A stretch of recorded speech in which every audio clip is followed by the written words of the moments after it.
Olá família, tudo bem? Como é que vocês estão? Mais uma semana começando, mais uma semana de família nele, né? Mais uma semana que nós estaremos aqui estudando a palavra. Então, se você não assistiu o capítulo 6 semana passada, corre lá e assiste de novo. Ele é bem curtinho, deve estar dando uns 18, 19 minutos, então assiste lá de novo. Assiste, se você não assistiu, assiste.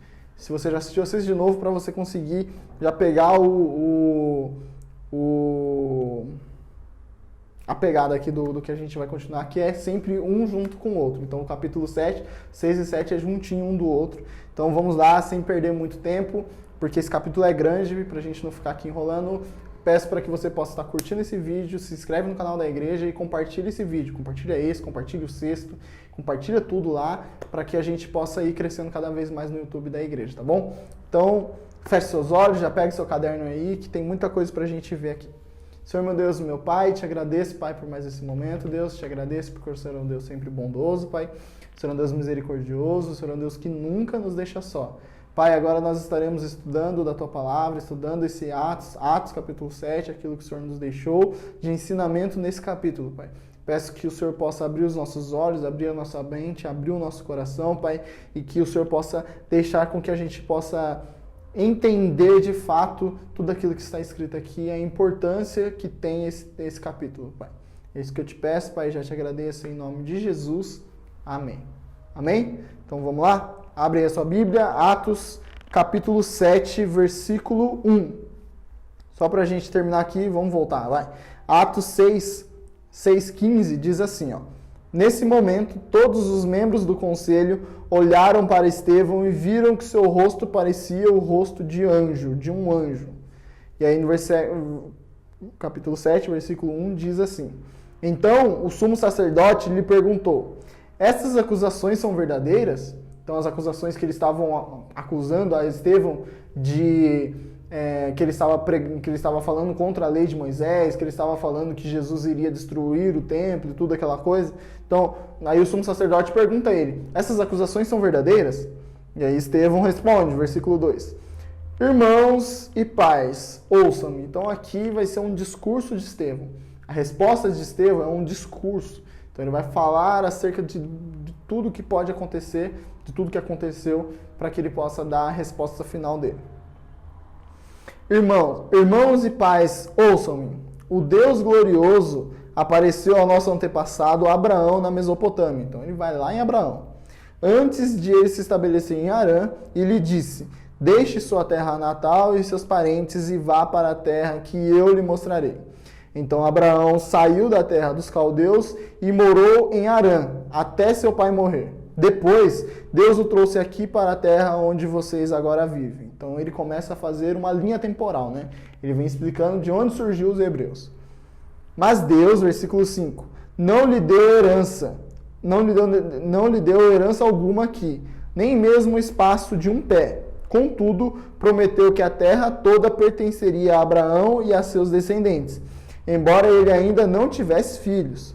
Disse-lhe também que seus descendentes viveriam numa terra estrangeira, onde seriam escravizados e oprimidos por 400 anos. Então, tudo isso Deus já havia dito para Abraão. Versículo 7. Mas Deus disse, eu castigarei a nação que os escravizar, e por fim sairão dali e me adorarão neste lugar em Israel, na terra prometida.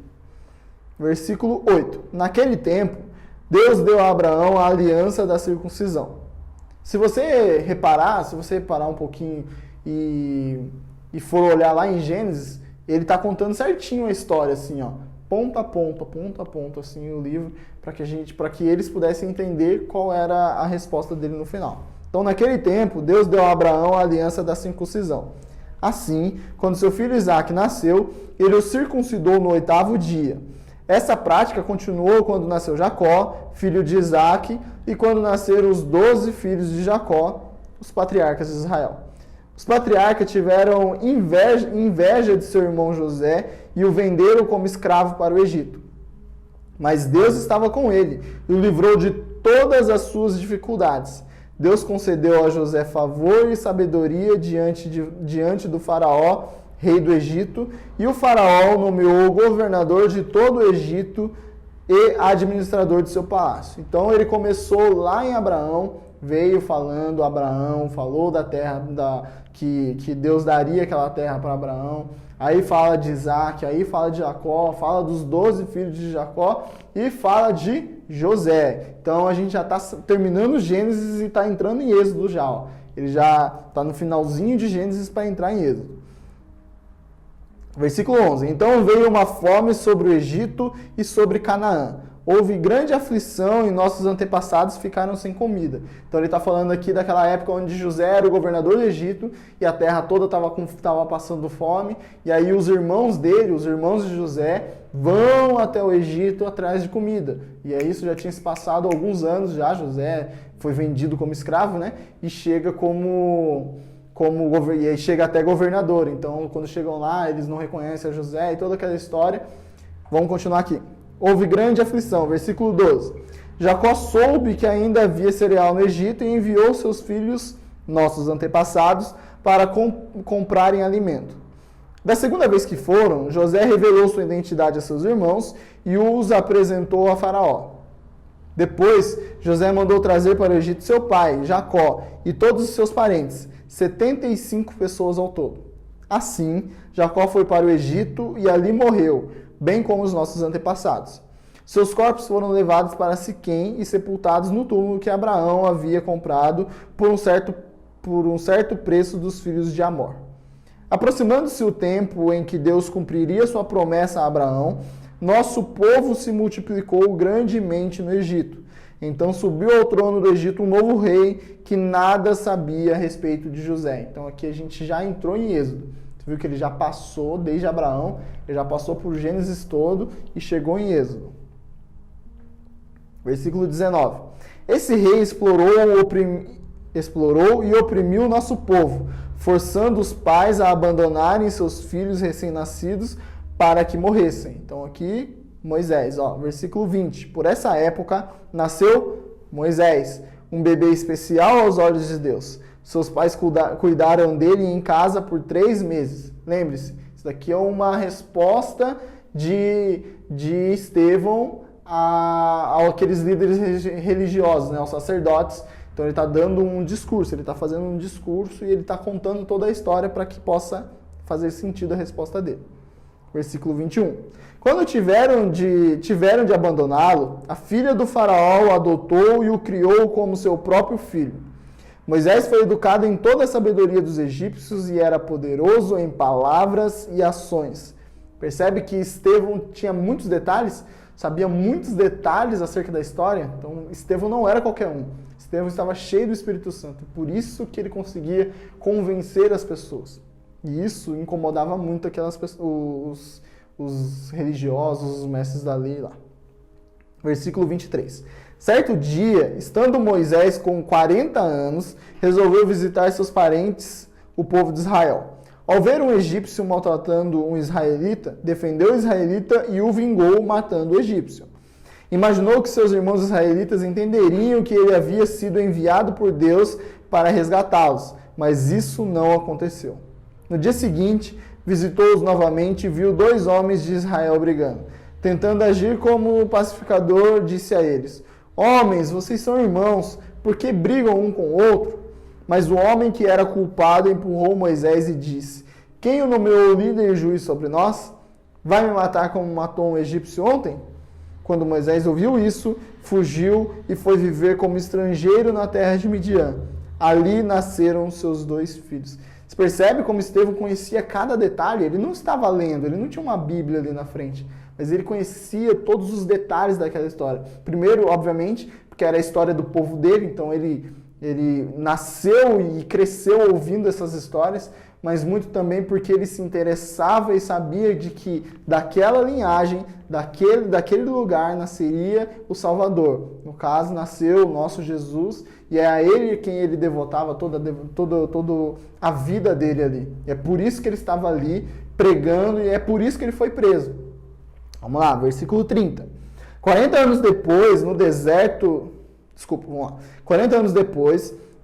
próximo ao Monte Sinai, um anjo apareceu a Moisés nas chamas de um arbusto que queimava. Quando Moisés viu aquilo, ficou admirado. aproximando-se para observar melhor, ouviu a voz do Senhor que disse: Eu sou o Deus dos seus antepassados, o Deus de Abraão, de Isaque e de Jacó. Moisés tremia de medo e não tinha coragem de olhar. Então o Senhor lhe disse: Tire as sandálias, pois você está pisando em terra santa.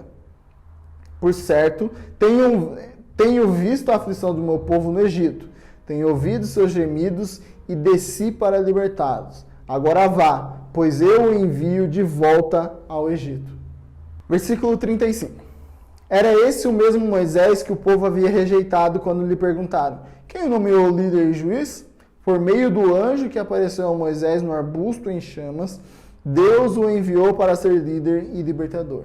Assim, com muitas maravilhas e sinais, ele os conduziu para fora do Egito, pelo Mar Vermelho e pelo deserto, durante 40 anos. Então ele dividiu a vida de Moisés em 3 partes, né?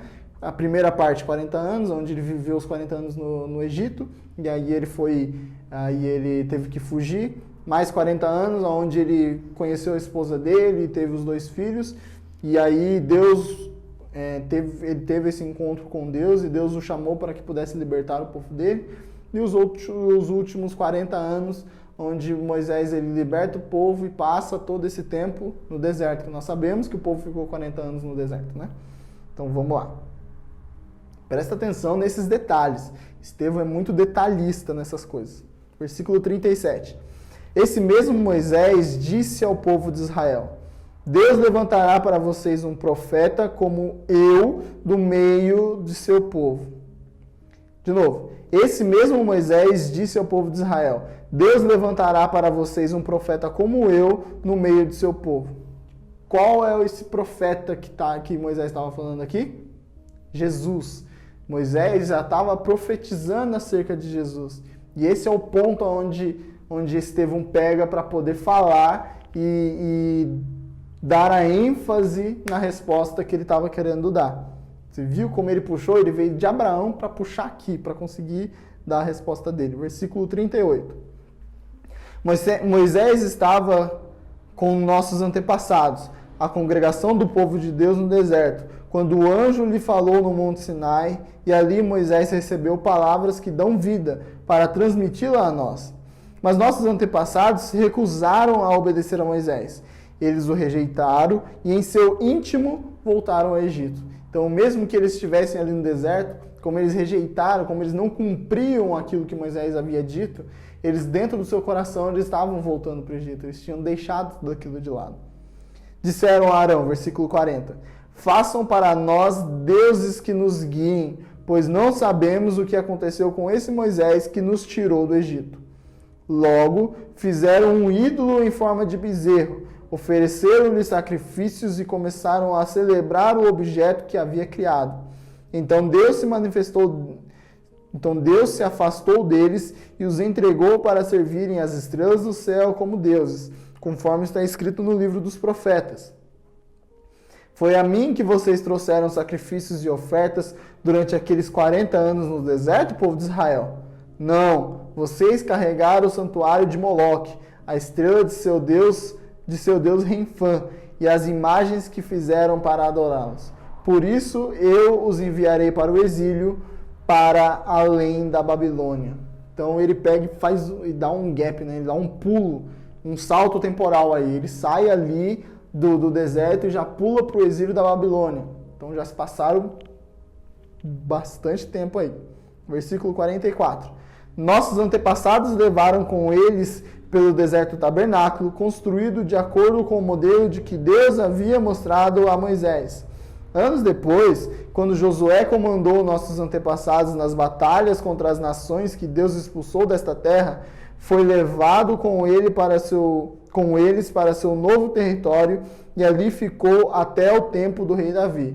Então ele já contou ali Êxodo, Levítico, Números, Deuteronômio, já entrou em Josué, já saiu de Josué, passou Juízes e entrou agora em Samuel ali, primeiro e segundo Samuel, onde o rei Davi já era rei. Então ali por volta de segundo Samuel ali para frente. Versículo 46. Davi encontrou favor diante de Deus e pediu para construir um templo permanente para o Deus de Jacó. Mas foi Salomão quem o construiu. Salomão, filho do rei Davi, que também foi um rei, né, depois de Davi. Versículo 48. O Altíssimo, porém, não habita em templos feitos por mãos humanas, como diz o profeta. O céu é o meu trono e a terra é o suporte de meus pés. Acaso construiriam para mim um templo assim tão bom? Diz o Senhor. Que lugar de descanso me poderiam fazer? Acaso não foram minhas mãos que criaram os céus e a terra? Então aqui já está fazendo também menção àquilo que nós somos hoje. Nós somos igreja, né? Nós somos igreja de pedras vivas, onde o próprio Deus habita no nosso coração. Ele não habita dentro ali do templo da nossa igreja, da comunidade cristã nele ou de qualquer outra igreja. Não. Aquilo ali é só um salão, não é o templo, não é a casa de Deus. A casa de Deus somos nós como igreja. Então, versículo 51. Povo teimoso, vocês têm o coração incircuncidado e são surdos para a verdade. Resistirão para sempre o Espírito Santo? Foi o que os seus antepassados fizeram. Então aqui ele termina todo aquele discurso dele e aí ele ataca o povo. Versículo 51 de novo, ó. Povo teimoso, vocês têm o coração incircuncidado e são surdos para a verdade. Resistirão para sempre o Espírito Santo? Foi o que os seus antepassados fizeram e vocês também o fazem. O que ele está falando aqui? Ele está fazendo menção ao povo lá do Egito, no deserto. Quando eles não ouvem as leis de Moisés, quando eles não ouvem aquilo que Moisés diz para fazer, e eles fazem tudo ao contrário, e ele fala que no seu íntimo, né, no seu coração, eles voltaram para o Egito. É isso que aquele povo, que ali os sacerdotes, os mestres da lei e todo aquele pessoal estava fazendo. Eles não estavam enxergando quem era o próprio Jesus e que Deus tinha mandado. Versículo 52. Que profetas seus antepassados não perseguiram? Então ele está acusando de novo que eles estavam perseguindo o profeta de Deus, no caso Jesus. Mataram até aqueles que predisseram a vinda do justo, justo com J maiúsculo, a quem vocês traíram e assassinaram. Vocês desobedeceram a lei de Deus, embora a tenham recebido das mãos de anjos. Então ele está acusando veementemente aquele povo, está acusando aquelas pessoas que eles mataram o justo, que eles mataram o próprio Filho de Deus, que eles mataram o profeta que foi enviado por Deus. Aquele mesmo profeta que foi predito lá por Moisés, lá no deserto, que Moisés tinha dito que Deus mandaria um homem, um profeta igual a ele. O povo ali, os sacerdotes, os mestres da lei, todos eles estavam matando, eles mataram esse profeta, né? Aquele que viria, que é o próprio Jesus. Versículo 54. Os líderes judeus se enfureceram com a acusação de Estevão e rangiram os dentes contra ele. Olha isso. Os líderes judeus se enfureceram com a acusação de Estevão e rangiam os dentes contra ele. Imagina a raiva que eles estavam sentindo na hora de tudo aquilo que estavam ouvindo de Estevão. Eles estavam rangindo os dentes. Versículo 55. Mas Estevão, olha isso. Mas Estevão, cheio do Espírito Santo, olhou firmemente para o céu e viu a glória de Deus, e viu Jesus em pé no lugar de honra à direita de Deus. A despeito de tudo aquilo que estava acontecendo, aos olhares e aos ranger de dentes daqueles líderes religiosos, Estevão, ele pega, cheio do Espírito Santo, ele olha firmemente para o céu, ele olha para cima e ele consegue ver a glória de Deus. E viu Jesus em pé no lugar de honra à direita de Deus. Então ele visualiza essa imagem, mesmo com toda a situação ao seu redor sendo contrária àquilo, mesmo as pessoas o odiando, mesmo as pessoas querendo matar, ele estava focado em outra coisa. Era o próprio Espírito Santo dentro da vida dele que estava fazendo com que ele pudesse ter essa visão do céu, vendo a própria glória de Deus. Imagina que maravilha é essa, ver a própria glória de Deus, ver Jesus ver o Filho do Homem em pé no lugar de honra, ver o próprio Jesus assentado à direita de Deus, da forma como ele merece, da forma como que ele deveria estar. Versículo 57. Eles taparam os ouvidos e aos gritos lançaram-se contra ele. Olha o êxtase da raiva e do sentimento que eles estavam sentindo. Imagina isso. Eles taparam os ouvidos e aos gritos, eles gritavam. Imagina a situação, coloca aí na sua mente, imagina essa situação. Aquelas pessoas ouvindo todo aquele discurso de Estevão, ouvindo as acusações de Estevão, vendo aquilo, e Estevão com aquele olhar de anjo, né, assim, com aquele rosto de anjo. O capítulo 6 termina desse jeito, falando que Estevão estava com um rosto que parecia de anjo.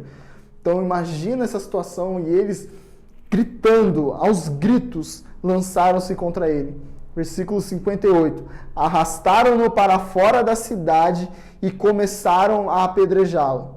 Eles nem conseguiram pensar em o ódio que estava dentro deles, eles não conseguiram nem pensar. Seus acusadores tiraram os mantos e os deixaram aos pés de um jovem chamado Saulo. E aí entra um novo personagem que a gente vai estudar bastante a partir daqui. Versículo 59. Enquanto atiravam as pedras, Estevão orou. Então, enquanto as pessoas estavam tacando pedra nele de tudo quanto é lado, as pessoas gritando, fazendo aquela algazarra toda, o que Estevão fez? Orou. Isso daqui é uma lição importante para a gente. Não importa a situação que você estiver vivendo, não importa aquilo que estiver acontecendo ao seu redor, o que você deve fazer? Ore. Ore a Deus. Tenha esse momento de intimidade com Deus. Porque nos momentos de dificuldades, nos momentos das adversidades, nos momentos em que as pessoas estiverem gritando ao seu lado, esperneando ao seu lado, tacando pedras em você, te acusando de algo que você não fez, você vai olhar para o céu, vai ver a glória de Deus e ver o próprio Jesus assentado à direita de Deus. Você vai ver tudo isso, você vai ver essas coisas mediante a oração. Estevão orou: Senhor Jesus, recebe o meu espírito. Então caiu de joelhos e gritou: Senhor, não os culpe por este pecado. E com isso adormeceu. Isso daí também é um pouco familiar, não é essa oração? Quem que vocês conseguem lembrar? O próprio Jesus. Jesus, ele faz essa oração e Estevão repete essa oração, né? Faz essa oração de Jesus. Versículo 59. Senhor Jesus, recebe o meu espírito. Então, estou indo, Jesus, me pega aqui. Então caiu de joelhos e gritou: Senhor, não os culpe por esse pecado. Então,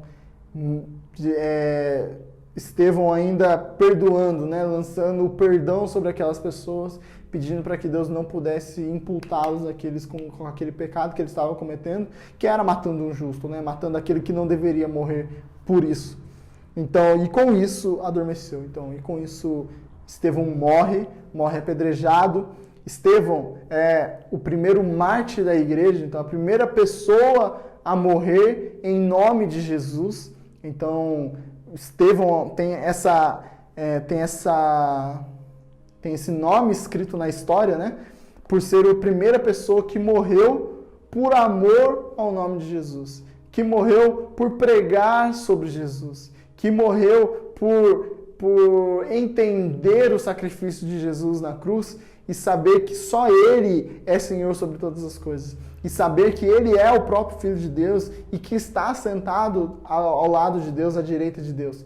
Então, Estevão, ele é esse cara. Um cara cheio do Espírito Santo, que fazia milagres e prodígios, que curava, que ajudava. Foi um dos 7 primeiros, né? Foi um dos 7 primeiros diáconos da igreja, do começo da igreja. Então, Estevão participou ali do começo da igreja, onde ele entrega a sua vida por amor a Jesus, pregando e exaltando o nome dele.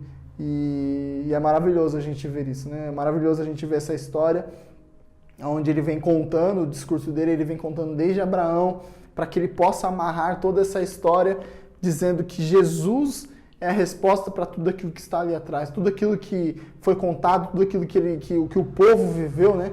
que os pais de Israel viveram, era tudo apontando para Jesus. E eles não conseguiam entender, porque eles estavam gritando e eles estavam loucos de raiva e de ódio, mas isso não interferiu em nada na vida de Estevão, porque Estevão estava lá e ele entregou a vida dele em nome de Jesus, né? Então isso é bastante interessante para a gente poder ver que a nossa vida, a gente não pode se agarrar à nossa vida. As coisas deste mundo são passageiras. Estevão poderia se agarrar ao cargo que ele tinha na igreja, que era o diácono, as coisas que ele fazia e tudo aquilo. Nada, tudo isso é passageiro, tudo isso não me serve de nada se eu não alcançar aquilo que eu preciso alcançar, que é morrer e estar com Cristo para sempre. Estevão larga disso tudo e se entrega e vive de fato esse cristianismo. Amém? Então a gente encerra agora esse capítulo 7 de Atos, já no finalzinho dele, já mostrando um novo personagem, que é muito, muito, muito importante para nós hoje, na história da igreja como um todo, e a gente vai falar bastante sobre ele a partir de agora. Então, não perde não, corre lá, acompanha a gente toda semana aí, Atos capítulo 8, semana que vem, Atos capítulo 8. Nós vamos falar sobre Paulo, o grande apóstolo aí. Amém? Então, que Deus te abençoe em nome de Jesus.